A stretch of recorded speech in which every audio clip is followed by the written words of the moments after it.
पाठ 2 वर्ण और वर्णमाला। बोलते समय मुख से अनेक प्रकार की ध्वनियां निकलती हैं। जब ये ध्वनियां लिखी जाती हैं तो उसे वर्ण या अक्षर कहते हैं। भाषा में प्रयोग की जाने वाली सबसे छोटी ध्वनि वर्ण है। ध्वनियों के मेल से शब्द बनते हैं।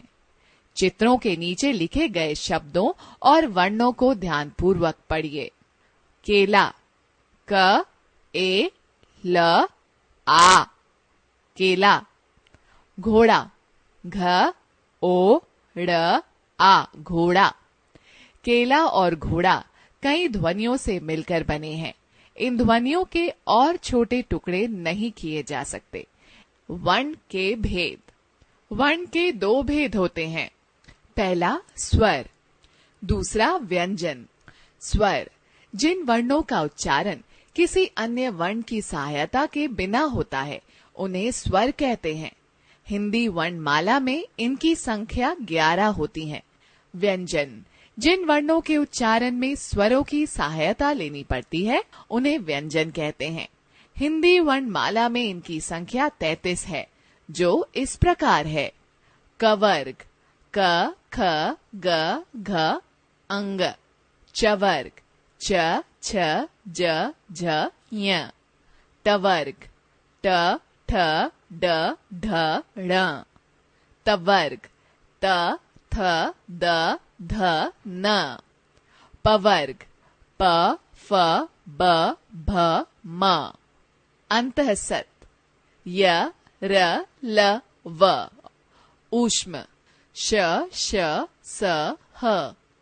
बच्चों, सभी वर्णों के व्यवस्थित समूह को वर्णमाला कहते हैं।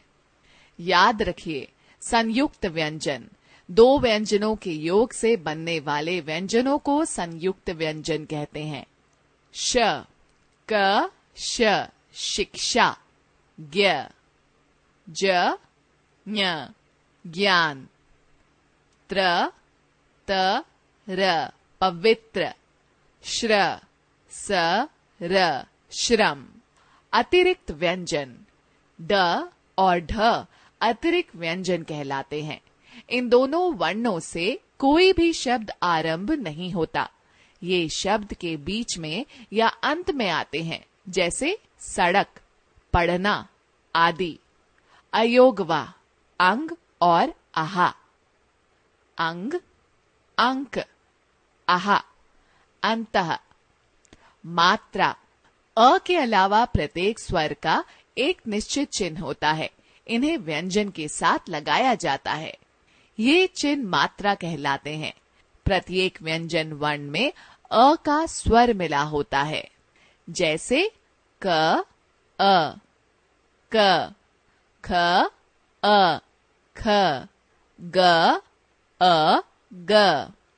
स्वरों की मात्राएं एवं मात्रा युक्त व्यंजन इस प्रकार हैं।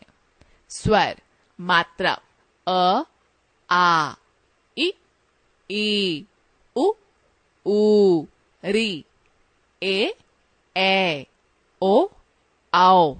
द्वित्व व्यंजन जब एक ही व्यंजन एक स्वर रहित और एक स्वर सहित एक साथ आए तो उसे द्वित्व व्यंजन कहते हैं, जैसे क, क, कक, मक्का। म, म, मम, मम्मी। च, च, चच, बच्चा। न, न, नन, पन्ना। संयुक्ताक्षर जब 2 अलग अलग व्यंजन वर्ण आपस में मिलते हैं, जिनमें पहला अक्षर स्वर रहित तथा दूसरा स्वर युक्त होता है, तो उसे संयुक्ताक्षर कहते हैं, जैसे द, य, दय, विद्या। अनुस्वार और अनुनासिक। अनुस्वार जिन वर्णों के ऊपर बिंदु लगा होता है उसे अनुस्वार कहते हैं, जैसे पंख, हंस, अंगूर, मंदिर आदि। इनका उच्चारण करते समय वायु नाक से बाहर निकलती है। अनुनासिक जिन वर्णों के ऊपर चंद्र बिंदु लगा होता है उसे अनुनासिक कहते हैं, जैसे कांटा, हंसना, 5, आंख आदि। इनका उच्चारण करते समय वायु नाक और मुंह दोनों से बाहर निकलती है। हमने सीखा वह छोटी से छोटी ध्वनि जिसके और टुकड़े नहीं किए जा सकते वर्ण कहलाती है। अ वर्ण की कोई मात्रा नहीं होती। ड तथा ढ वर्ण किसी शब्द के आरंभ में नहीं आते हैं।